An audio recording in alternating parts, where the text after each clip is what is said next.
Students, आज मैं आ गया हूं ट्रिगोनोमेट्री का सेकेंड लेक्चर लेके। जो लोग अभी भी मेरा ट्रिगोनोमेट्री का जो लेक्चर 1 है वो नहीं देखे हैं, मैं उनको रिक्वेस्ट करना चाहता हूं कि वो लोग ये वीडियो देखें पहले वो वीडियो देखने के बाद, नहीं तो थोड़ा समझने में दिक्कत आ सकता है। देखो, ट्रिगोनोमेट्री मैंने पिछले क्लास में क्या डिस्कस किया था, एकदम बेसिक सा पोर्शन ट्रिगोनोमेट्री आइडेंटिटीज को लेकर, ट्रिगोनोमेट्री के जो 6 रेशियो है उनको लेकर। आज मैं डिस्कस करने वाला हूं ट्रिगोनोमेट्री फॉर स्टैंडर्ड एंगल्स। वो क्या है, देखो कुछ स्टैंडर्ड एंगल्स पकड़ लेते हैं, मानी मान ये चीज तुमको याद रखना पड़ेगा। लेकिन इसको कैसे याद रखे, इसको याद रखने के लिए मैं थोड़ा सिंपल वे से इसको समझाना हूं। देखो, तुम यहां पे एक 0 डिग्री ले लो, 0 डिग्री स्टार्टिंग है कोई भी एंगल का, तो 0 डिग्री ले लो, प्लस 30 करो, प्लस 15 करो, ठीक है। मन ये जो 45 है इसको तुम मिरर पकड़ लो। अब मिरर मतलब क्या, जो मेरा ऑब्जेक्ट डिस्टेंस होता है, मेरा जो ऑब्जेक्ट डिस्टेंस होता है वही मेरा इमेज डिस्टेंस बनता है ना।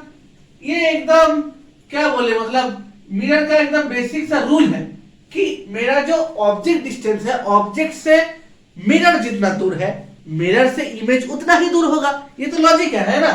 तो देखो, ये अगर मिरर है, इसका गैप अगर 30 डिग्री है, इसका गैप अगर 15 डिग्री है, तो ये क्या होगा, यहां पर भी 15 डिग्री का गैप होगा ना, पहले 15 होगा, क्योंकि 15 जो है, 30 जो है वो मिरर के सामने है, 0 जो है वो मिरर के बहुत दूर है, तो ये 15 बनेगा, तो ये भी 15 बनेगा। 45 प्लस 15 क्या होता है, 60। अब देखो 30 डिग्री तो बहुत दूर है, तो यहां पर भी 30 डिग्री का गैप बनेगा, तो ये बनेगा तुम्हारा 90 डिग्री।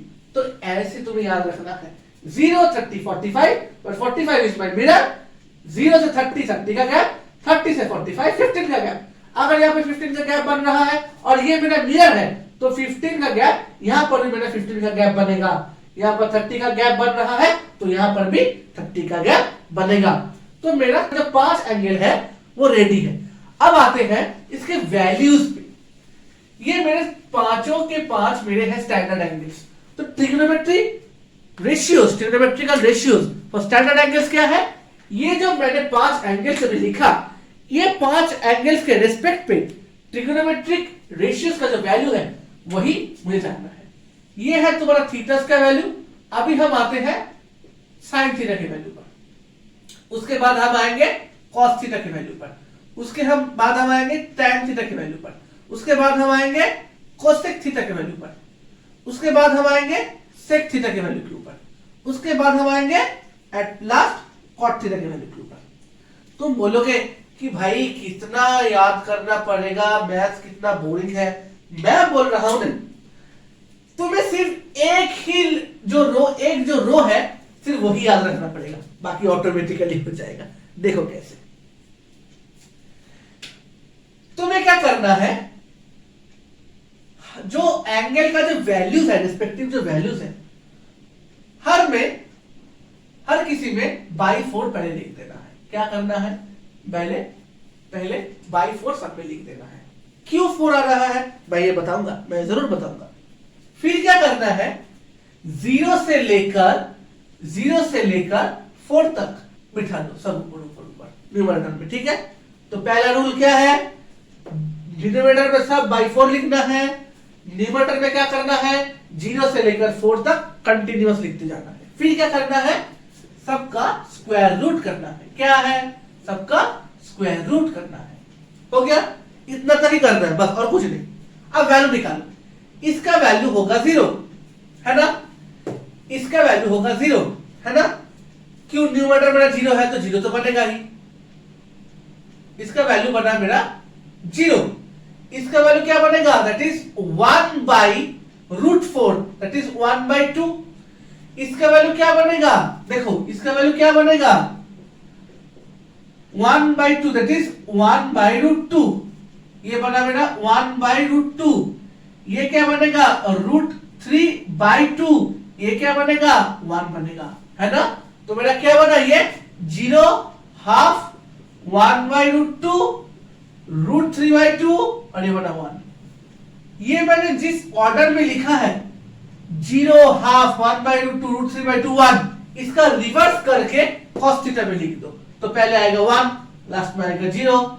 यहाँ पे आ रहा था हाफ 1 के बाद, तो 0 के बाद, सॉरी 0 के बाद आ रहा था हाफ, तो यहाँ पे 0 के बाद हाफ। यहाँ पे 1 के पहले √3/2 या 1 के बाद √3/2 और 1/√2 जो है वो मिडिल में ही रहेगा। ये तो मिडिल वालों का काम ही है कि हमेशा अनचेंज्ड रहेगा। फिर देखो क्या है, tan थीटा कैसे निकालें।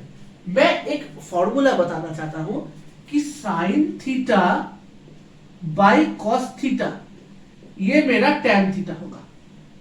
क्यों होगा, इसका डिडक्शन चाहिए तो मैं बता रहा हूं। देखो sin थीटा क्या था, sin थीटा था मेरा perpendicular by hypotenuse. cos theta क्या था, ये था मेरा बेस बाई हाइपोटेन्यूज। अब देखो हाइपोटेन्यूज नीचे है, तो अगर मैं इसको थोड़ा सिंप्लीफाई करता हूं, b/h को मैं लिख सकता हूं divided by b/h, p/h divide by b/h। अब ये क्या होगा, p/h इनटू इसका रेसिप्रोकल बन जाएगा h/b, h कैंसिल हो गया, p/b। अब मुझे मालूम था कि ये जो p/b है ये tan थीटा है। इसका मतलब क्या, ये है sin theta by cos theta. तो sin theta by cos theta क्या बना मेरा, tan थीटा। तो फिर वैल्यू भी वैसे ही बनेगा। देखो अगर मैं 0/1 करता हूं तो 0 आएगा, 1/2 बाई √3/2 क्या करता हूं तो मैं मुझे क्या आएगा 1/√3, 1/√2 बाई 1/√2 क्या होगा, कैंसिल होके 1 बनेगा, √3/2 1/2 को अगर मैं डिवाइड करता हूं तो क्या बनेगा, √3 बनेगा। और 1/0 हमेशा इंफिनिटी बनता है, मतलब अनडिफाइंड होता है। ये क्यों होता है, ये थोड़ा हायर कॉन्सेप्ट है, मैं थोड़ा बताता हूं। देखो तुम अगर देखो ये क्यों 0 होता है पहले ये समझना पड़ेगा। मैं क्या कर रहा हूं, 1 से 0 को डिवाइड कर रहा हूं। तुम बोलो कि sir how is it possible. हाँ ये पॉसिबल है, बिकॉज 1 into 0 0 होता है ना। 1 के टेबल्स में अगर तुम जाओगे 1 into 1 1, 1 into 2 2, तो 1 into 0 0 होगा। तो तुम यहाँ पे जो क्वेश्चन है उसमें 0 बिठाओ तो आंसर 0 आके कंप्लीट हो जाता है डिवीजन। तो क्या होता है, अगर तुम 1 से 0 को डिवाइड करते हो तो आंसर आता है 0। लेकिन अगर यहाँ पे जो डिविडेंड और डिवाइजर है दोनों का रेसिप्रोकल उलट जाए तो क्या होता है, देखो ये 0 के टेबल्स में कभी 1 नहीं आता। 1 क्या, कोई भी नंबर नहीं आता एक्सेप्ट 0। क्यों, देखो 0 into 1 क्या है 0, 0 into 0 क्या है 0, 0 into 2 क्या है 0, 0 into 3 क्या है 0। ऐसे करते करते करते सब 0 ही होता है। तो 1 तो आएगा ही नहीं किसी में। 1 के नजदीक में अगर कुछ, अगर तुम डेसिमल से करो 0 पॉइंट समथिंग, 0 पॉइंट अगर यहाँ 1 बैठाओगे तो क्या आएगा, फिर से 0 ही आएगा ना। तो this type of division is not possible. So हम लोग ये डिवीजन नहीं कर पाते, इसलिए ये हो जाता है मेरा इंफिनिटी। इसको थोड़ा तुम लोग 8 लिखना जानते हो ना, 8 को थोड़ा ऐसे घुमा दो, 8 को थोड़ा ऐसे घुमा दो तो क्या होगा, ये बन जाता है ना। तो ये this is my undefined, this is my undefined, ठीक है। तो ये बन गया मेरा सब का सारे मेजर रेशियोज। तो क्या करना था, पहले सब में बाई 4 लिखना है, फिर 0 1 2 3 4 लिखना है, फिर सबको स्क्वायर रूट करना है। तो आ गया मेरा standard angle for sine theta, for cos theta, for tan theta. अब मैं बताऊंगा ना, इन तीनों को याद करने का जरूरत नहीं। क्यों, कोसेक थीटा का जो आंसर है वो 1/sin थीटा होगा, क्योंकि मैंने बताया था कि sin थीटा और कोसेक थीटा आपस में रेसिप्रोकल रिलेशंस है। तो कोसेक थीटा बन गया 1/sin थीटा, cos थीटा है 1/sec थीटा, और tan थीटा है 1/cot थीटा। तुम लोग अगर ये निकाल पाओगे ये ऑटोमेटिकली निकल जाएगा, इसलिए ये याद करने के लिए जरूरत नहीं है, नॉट इंपॉर्टेंट। ओके, ऊपर का 3 बहुत ही इंपॉर्टेंट है।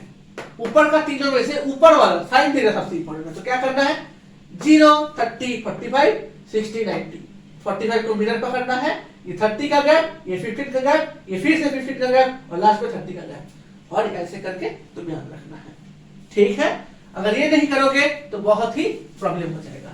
मैं एक बेसिक और एक फॉर्मूला है जो कि क्लास 9 का डिवीजन है, वो क्या है? वो है तुम्हारा कॉम्प्लीमेंट्री एंगल्स। क्या है वो?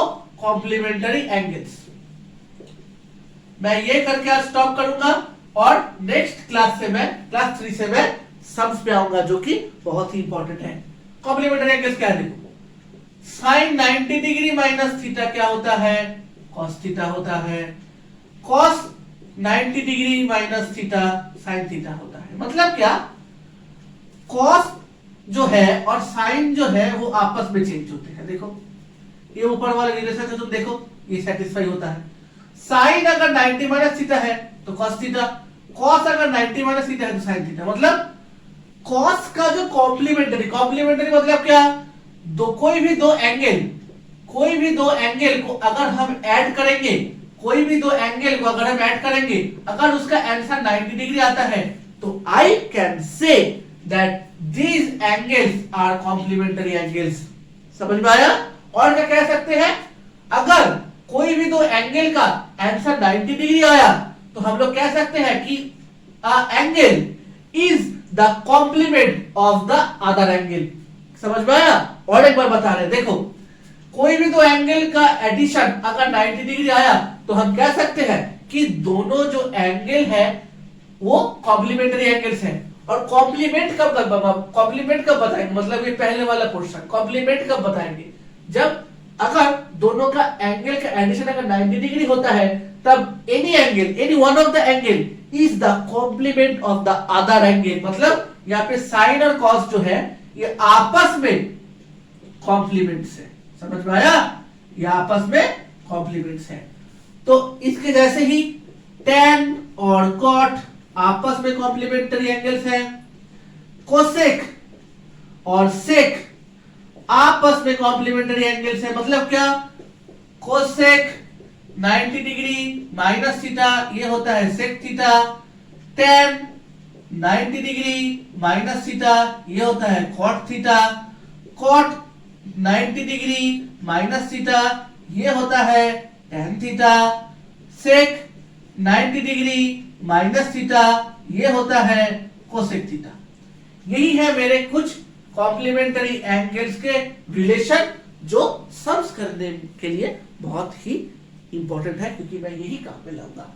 आज के लिए इतना ही। और मेरा जो फेसबुक पेज है वो है सनशाइन बाय देव सूर्या सर, वहां पे जाओ, अब शेयर करो, अपने थॉट्स जो है वो मेरे साथ शेयर करो और मुझे बताओ कि सर मुझे किस किस टाइप के वीडियो चाहिए। वो वीडियोस के जो टॉपिक्स है मैं अपने वीडियोस में शेयर करूंगा, जिससे कि तुम्हारे और तुम्हारे दोस्तों के जो भी डाउट्स हो वो मैं इजीली क्लियर कर पाऊं। तुम्हें क्या करना है?